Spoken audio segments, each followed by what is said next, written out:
Everybody, मैं हूं राहुल और आप देख रहे हैं मिशन कंपटीशन। दोस्तों, आज की इस वीडियो में हम बात करेंगे टॉप 25 ज्योग्राफी के क्वेश्चंस की, जो कि प्रीवियस और कुछ नए क्वेश्चंस का हमने कलेक्शन लाया है। ये जो वीडियो है आपके सारे अपकमिंग एग्जाम्स में आपको काम आने वाली है। इस वीडियो का अगर आप पीडीएफ चाहते हैं तो आप हमें डीएम कर सकते हैं, यानी डायरेक्ट मैसेज कर सकते हैं, इंस्टाग्राम या फेसबुक, कहीं भी, लिंक डिस्क्रिप्शन में है। आइए दोस्तों, बिना टाइम गंवाते हुए आज का वीडियो स्टार्ट करते हैं। तो आज का हमारा फर्स्ट क्वेश्चन है जी, बहुत अच्छा सा क्वेश्चन है। भूगोल के नामकरण एवं इस विषय को प्राथमिक स्तर पर व्यवस्थित स्वरूप प्रदान करने का श्रेय किसे जाता है? बहुत ही बढ़िया सा क्वेश्चन है, एग्जाम में पूछा गया क्वेश्चन है। तो इसका श्रेय जाता है यूनानियों को। ठीक है, यूनानियों को श्रेय जाता है भूगोल के नामकरण एवं उसके नामकरण एवं जो सारे जो व्यवस्थित रूप है, इसका जो श्रेय जाता है यूनानियों को जाता है। और इस विषय को प्राथमिक स्तर पर व्यवस्थित स्वरूप प्रदान करने का भी श्रेय यूनानियों को जाता है। ठीक है, चलो नेक्स्ट क्वेश्चन है हमारा क्वेश्चन नंबर 2। पृथ्वी की परिधि किसने निर्धारित की थी? तो पृथ्वी की परिधि निर्धारित की थी इराटोथीन्स ने। ठीक है, इराटोथीन्स ने पृथ्वी की परिधि निर्धारित की थी, और इन्हें फादर ऑफ ज्योग्राफी भी कहा जाता है। ये आप लोग ध्यान रखें, फादर ऑफ ज्योग्राफी किसे कहा जाता है? इराटोथीन्स को। ठीक है, तो भूगोल शब्द को परिभाषित करने तथा पृथ्वी की परिधि निर्धारित करने के कारण यूनानी जो साइंटिस्ट हैं, विद्वान हैं, इराटोथीन्स को भूगोल का पिता यानी कि फादर ऑफ ज्योग्राफी भी कहा जाता है। ठीक, चलिए नेक्स्ट क्वेश्चन की ओर बढ़ते हैं। नेक्स्ट क्वेश्चन हमारा क्वेश्चन नंबर 3। पेरिडायस पुस्तक के लेखक कौन है? तो पेरिडायस पुस्तक के लेखक हैं हेकिटियस।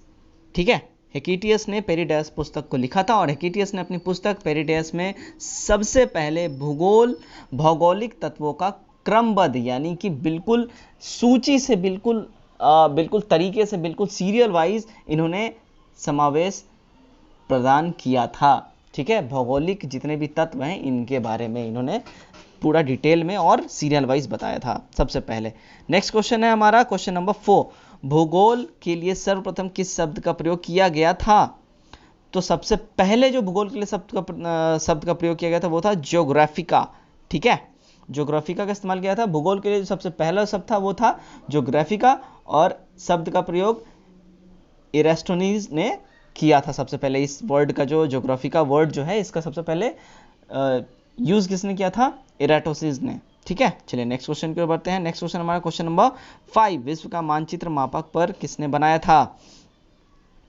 तो विश्व का मानचित्र मापक पर बनाया था एनेक्सिमेंडर ने। ठीक है, अब एनेक्सिमेंडर जो है सबसे पहला इंसान था जिसने वर्ल्ड मैप, विश्व मानचित्र मापक पर बनाया था। ठीक, चलिए नेक्स्ट क्वेश्चन की ओर बढ़ते हैं हम। नेक्स्ट क्वेश्चन है हमारा, भूगोल की दो विचारधाराएं कौन कौन सी थीं? तो दो भूगोल की जो विचारधाराएं थी वो थी संभववाद और निश्चयवाद।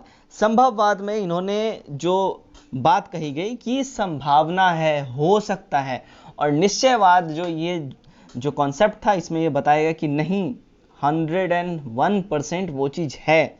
ठीक है, अब यहां समझिए, 20वीं सदी के स्टार्टिंग में भूगोल मनुष्य और पर्यावरण के पारिस्थितिकी संबंधों का अध्ययन के रूप में विकसित हुआ। ठीक है, स्टार्टिंग में हम लोग जो है ये मनुष्य और जो इन्वायरमेंट हमारा, उससे रिलेटेड ही भूगोल को हम लोग मानते थे। इसकी दो विचारधाराएं उस समय बनी। पहला था संभववाद, जिसके बारे में अभी आपने यहाँ पढ़ा। इसके हिसाब से मनुष्य अपने पर्यावरण में परिवर्तन करने में समर्थ है।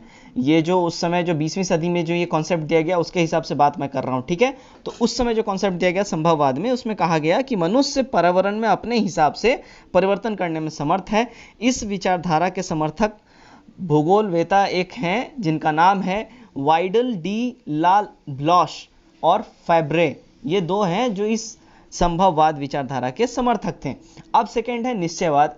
इसमें इनके अनुसार मनुष्य के सारे काम पर्यावरण द्वारा निर्धारित होता है। मतलब मनुष्य का खाना खाना, पॉटी जाना, मतलब समझ रहे हैं ना, और भी डिटेल में आप घुसोगे तो और भी बहुत कुछ है। तो सब कुछ जो है पर्यावरण निर्धारित करता है। और इस विचारधारा के जो सबसे बड़े कट्टर जो समर्थक थे वो थे रीटर रेटेजल और स्टिलिंग।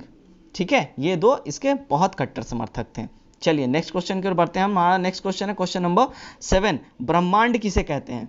तो ब्रह्मांड कहते हैं अस्तित्वमान द्रव एवं ऊर्जा के समलिखित स्वरूप को ब्रह्मांड कहते हैं। ठीक है, नेक्स्ट क्वेश्चन देखते हैं हम। नेक्स्ट क्वेश्चन हमारा क्वेश्चन नंबर 8। ब्रह्मांड के कितने भाग हैं भाई? तो ब्रह्मांड के भाग हैं 2, और ये कौन कौन से 2 भाग हैं? ये है वायुमंडल और अंतरिक्ष। ठीक है, वायुमंडल और अंतरिक्ष, ब्रह्मांड के दो भाग वायुमंडल और अंतरिक्ष हैं। नेक्स्ट क्वेश्चन की ओर बढ़ते हैं हम। नेक्स्ट क्वेश्चन हमारा क्वेश्चन नंबर 9, ब्रह्मांड का व्यास कितना है? तो ब्रह्मांड का जो व्यास है वो 10⁸ प्रकाश वर्ष यानी लाइट ईयर है। ठीक है, चलो नेक्स्ट क्वेश्चन देख लेते हैं। नेक्स्ट क्वेश्चन है हमारा, मंदाकिनी किसे कहते हैं, यानी मिल्की वे किसे कहते हैं? ठीक है, तो मंदाकिनी कहते हैं ये तारों का एक ऐसा समूह है जो धुंधला सा दिखाई पड़ता है तथा जो तारा निर्माण प्रक्रिया की शुरुआत का गैस पुंज या यही मंदाकिनी कहलाता है। ठीक है, ये बिल्कुल गैसों से भरा हुआ एक एरिया है, इसको मंदाकिनी कहा जाता है। ब्रह्मांड में करोड़ों मंदाकिनियां बनी हुई हैं, ये आप लोग जान लें। हमारी जो अर्थ है इसकी भी अपनी एक मंदाकिनी है जिसे दुग्ध मेखला यानी मिल्की वे या आकाशगंगा कहते हैं। अब तक जो पता लगाया जा चुका है उसके हिसाब से इस मंदाकिनी का 80% जो हिस्सा है, 80% हिस्सा सर्पिलाकार है। ठीक है, यानी कि स्पाइरल है। कैसा है? स्पाइरल है, यानी कि ऐसे ऐसे ऐसे ऐसे इस टाइप का है। ठीक है, स्पाइरल है।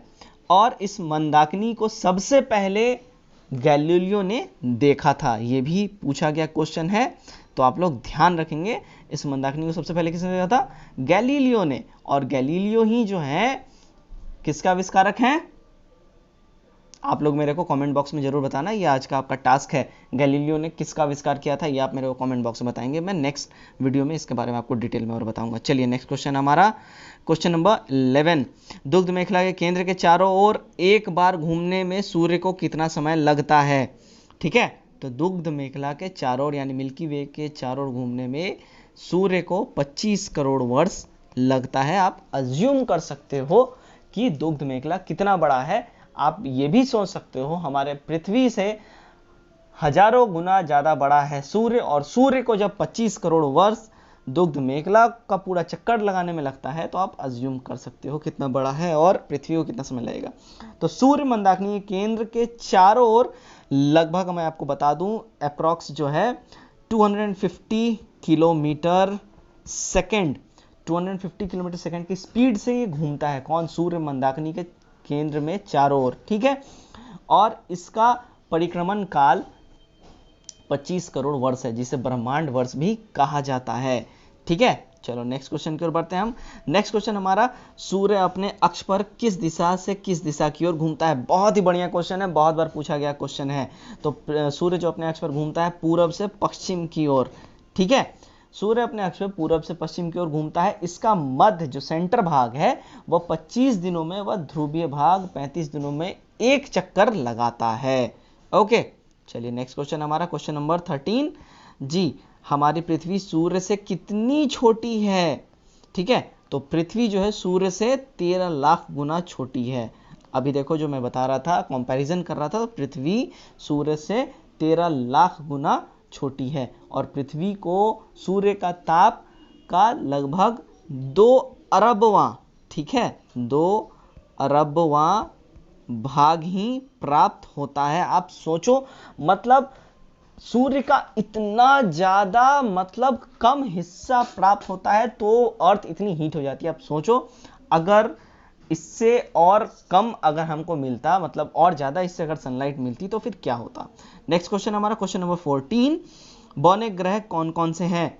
तो बौने ग्रह हैं प्लूटो, चेरॉन, सेरस और 2003 में यूबी 313 को भी बौना ग्रह कैटेगरी में डाल दिया गया है। ठीक है, चलिए नेक्स्ट क्वेश्चन की ओर बढ़ते हैं हम। नेक्स्ट क्वेश्चन है हमारा, पार्थिव या आंतरिक ग्रह किसे कहा जाता है? तो पार्थिव या आंतरिक ग्रह कहा जाता है बुध, शुक्र, पृथ्वी एवं मंगल को पार्थिव ग्रह कहा जाता है, क्योंकि यह पृथ्वी को सदृश होते हैं, पृथ्वी के जैसे ही ये होते हैं ओवरऑल। ठीक है, चलिए नेक्स्ट क्वेश्चन की ओर बढ़ते हैं हम।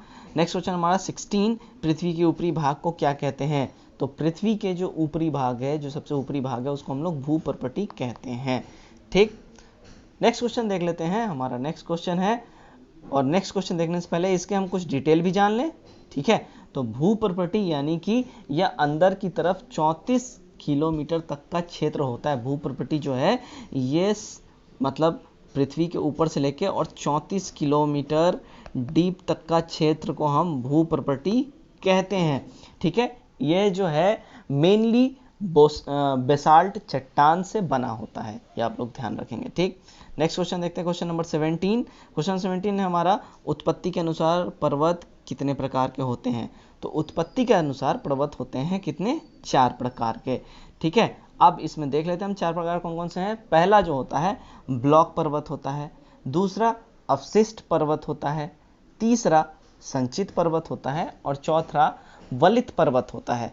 अगर आप लोगों को पर्वतों के ऊपर डिटेल वीडियो चाहिए, आप हमें कमेंट में जरूर बताएं, इसके ऊपर हम वीडियो लेके आएंगे, लेकिन सबसे पहले आप कमेंट में बताएं कि आप इसके ऊपर डिटेल वीडियो चाहते हैं या नहीं चाहते हैं।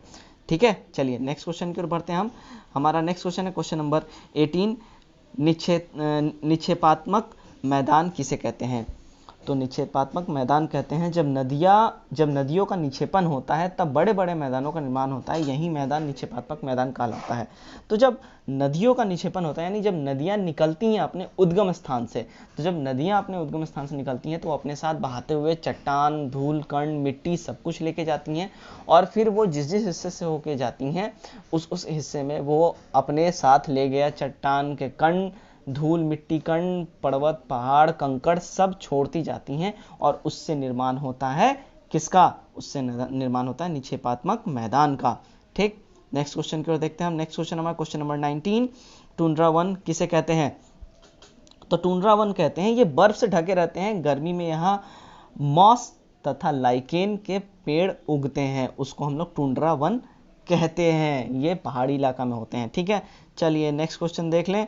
नेक्स्ट क्वेश्चन हमारा क्वेश्चन नंबर 20, एशिया शब्द की उत्पत्ति कौन सी भाषा के किस शब्द से हुई है?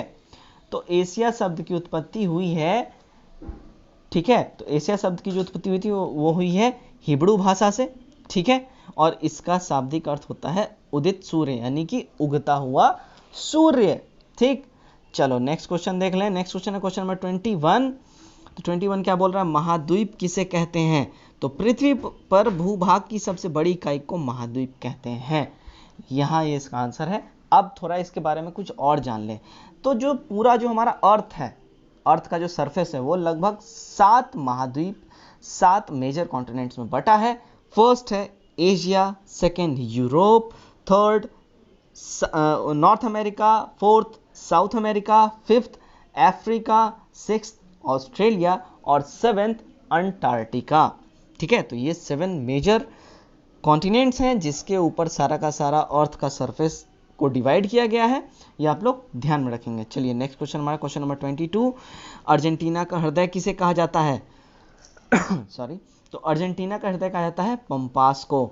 ठीक है, अब पंपास क्या ये जान लें। तो अर्जेंटीना के विशाल पशु फार्मों को एक्टॉन्सिया और यहाँ के पशुपालकों को ग्वालांग कहते हैं, और पंपास जो है इनका एक घासयुक्त मैदान है, उसे पंपास कहते हैं। ठीक है, चलिए नेक्स्ट क्वेश्चन की ओर बढ़ते हैं। नेक्स्ट क्वेश्चन है हमारा, विश्व में कहवा का पात्र किसे कहा जाता है? तो विश्व में कहवा का पात्र कहा जाता है ब्राजील को। ठीक है, विश्व में जो कहवा की मंडी साओ पालो में लगती है वो कहाँ है? ब्राजील में ही है।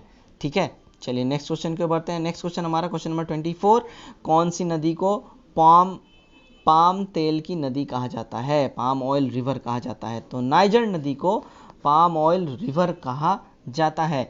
अफ्रीका महाद्वीप में नाइजर नदी जो है वहाँ पे पाम ऑयल रिवर उपनाम से भी इसको बुलाया जाता है। चलिए हमारा आज का लास्ट क्वेश्चन है क्वेश्चन नंबर 25, वनों का देश कौन से देश को कहा जाता है?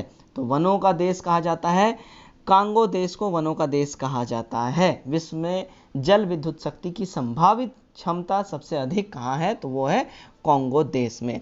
तो दोस्तों आज का जो ये वीडियो है यहीं तक है। ये थे टॉप 25 ज्योग्राफी के क्वेश्चंस। उम्मीद करता हूँ वीडियो आप लोगों को पसंद आई है। वीडियो अगर पसंद आई तो वीडियो को लाइक करें और ज़्यादा से ज़्यादा वीडियो को शेयर करें। तो आज के वीडियो में बस इतना ही, अगली बार मिलते हैं एक और नए वीडियो के साथ। तब तक के लिए अपना ख्याल रखें और स्वस्थ रहें, तंदुरुस्त रहें, मस्त रहें। Take care, God bless you all, bye bye.